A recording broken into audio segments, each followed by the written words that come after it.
Assalamualaikum warahmatullahi wabarakatuh.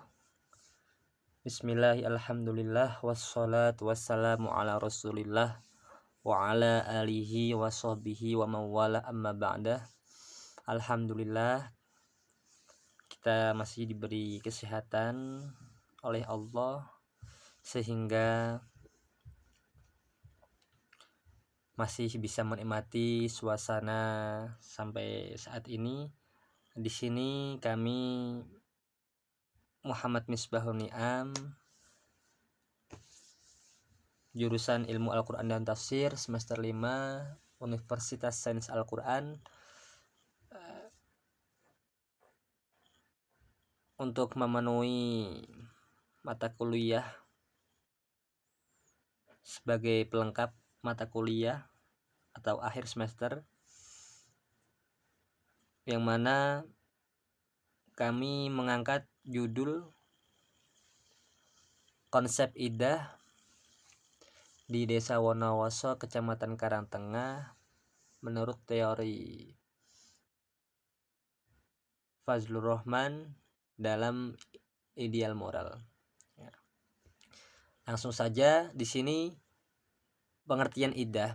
Idah dalam bahasa Arab berasal dari kata al-adu dan al-isa, yang berarti hari-hari dan masa haid yang dihitung oleh kaum perempuan.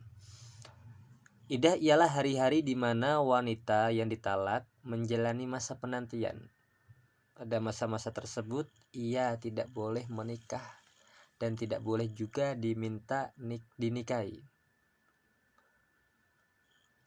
Idah adalah istilah untuk masa-masa bagi seorang perempuan menunggu dan mencegah dirinya dari menikah setelah wafatnya sang suami atau setelah suaminya menceraikan dirinya.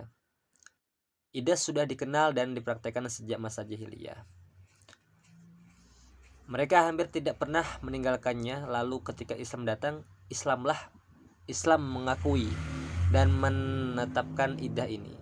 Melihat banyaknya maslahat yang tersimpan dalam pensyariatan idah, dari beberapa definisi di atas dapat disimpulkan bahwa idah yaitu masa yang harus ditunggu oleh seorang perempuan yang telah bercerai dari suaminya atau ditinggal mati suaminya dan tidak boleh menikah dengan orang lain selama menjalani masa idah, untuk mengetahui bersih rahimnya. Dasar hukum yang menjalani idah tersebut adalah perempuan yang bercerai dari suaminya, bukan laki-laki atau suaminya. Perempuan yang bercerai dari suaminya dalam bentuk apapun, cerai hidup atau cerai mati, sedang hamil atau tidak, masih berhaid atau tidak, wajib menjalani masa idah. Kemudian jenis-jenis idah ada beberapa macam, sebagaimana yang akan kami sebutkan secara global. A. Idah istri yang belum dicampuri, seorang istri yang belum dicampuri suami lalu ditalak, maka tidak ada idah baginya. Hal itu berdasarkan firman Allah Subhanahu wa taala, "Ya ayyuhalladzina amanu idza nakahtumul mu'minati tsumma talaqtumuhunna min qabli an tamassuhunna fama lakum 'alaihinna min 'iddatin ta'taddunaha famati'uhunna wasarrihuhunna sarahan jamila."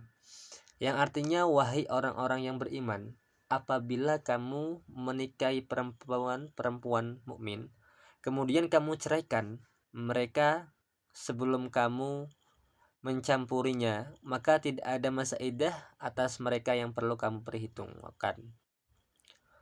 Idah perempuan bagi haid bagi perempuan yang haid memiliki idah selama 3 kali quru. Hal ini berdasarkan firman Allah Subhanahu wa taala, wal mutallaqatu yatarabbasna bi anfusihinna thalathata quru. Wanita-wanita yang ditalak hendaklah menahan diri atau menunggu 3 kali quru. Yang C, idah wanita yang hamil. Idah perempuan yang hamil adalah hingga melahirkan, terlepas apakah perempuan itu ditalak atau ditinggal mati suaminya. Hal itu berdasarkan firman Allah, wa ulatul ahmali ajalahun ayyada'na hamlahun. Artinya, dan perempuan-perempuan yang hamil, waktu iddah mereka itu ialah sampai mereka melahirkan kandungannya. Nah, ayat di atas menunjukkan bahwa wanita hamil iddahnya sampai ia melahirkan, baik suaminya masih hidup atau sudah meninggal. Akan tetapi tidak semua wanita hamil harus melalui iddahnya sampai melahirkan. Karena yang dimaksud di sini yaitu wanita yang kehamilannya telah jelas mulai dari terjadinya proses pembentukan janin. Sedangkan jika seorang wanita merasa ada segumpal daging dan belum jelas kalau itu merupakan bakal janin, maka tidak harus melalui iddahnya sampai melahirkan. Iddah wanita yang ditinggal mati suaminya. Masa iddah bagi perempuan yang suaminya meninggal adalah 4 bulan 10 hari. Dengan syarat perempuan itu tidak hamil.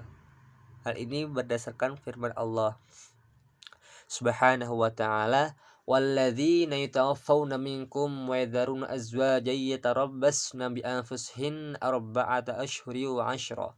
Fa idza balawna ajalahunna fala junaha 'alaikum fima fa'alna fi anfusihinna bil ma'ruf wallahu bima ta'maluna khabir.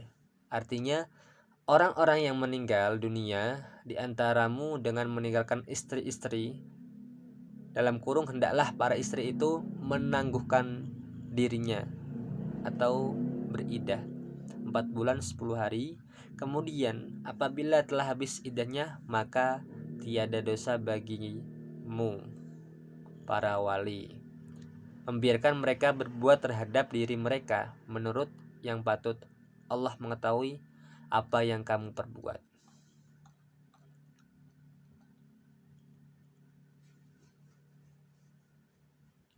Nah, itulah pembahasan materi atau tema yang kami angkat untuk memenuhi tugas mata kuliah terakhir. Nah, di sini kami mengambil dari sudut teori Fazlur Rahman, yaitu ideal moral. Ideal moral Fazlur Rahman di balik ayat iddah, yaitu menafsirkan ayat Al-Quran secara tekstual tidak selamanya relevan dengan zaman yang semakin maju dan berkembang. Maka itu perlu juga untuk melihat konteksnya. Kontekstualisasi ayat iddah surah At-Tolak ayat 1. Nah, berdasarkan analisis konteks historis mengenai iddah yang terdapat dalam surah At-Tolak, apabila dikontekstualisasikan di era kontemporer sekarang ini, salah satu di antaranya, ini menurut teori Fazlur Rahman. Jadi apabila konsep iddah pada masa kini tergantikan dengan adanya ilat tes DNA pada kehamilan seorang perempuan. Nah, kemajuan teknologi ini sangat membantu dalam upaya untuk mendeteksi anak yang ada di dalam kandungannya. Ya, mungkin demikian. Itu sedikit teori ideal moral menurut Fazlur Rahman. Ya, mudah-mudahan barangkali ada sedikit banyaknya penulisan atau penyampaian, ya, mohon maaf sebesar-besarnya. Kurang lebihnya kami tutup. Ihdinas siratal mustaqim. Assalamualaikum warahmatullahi wabarakatuh.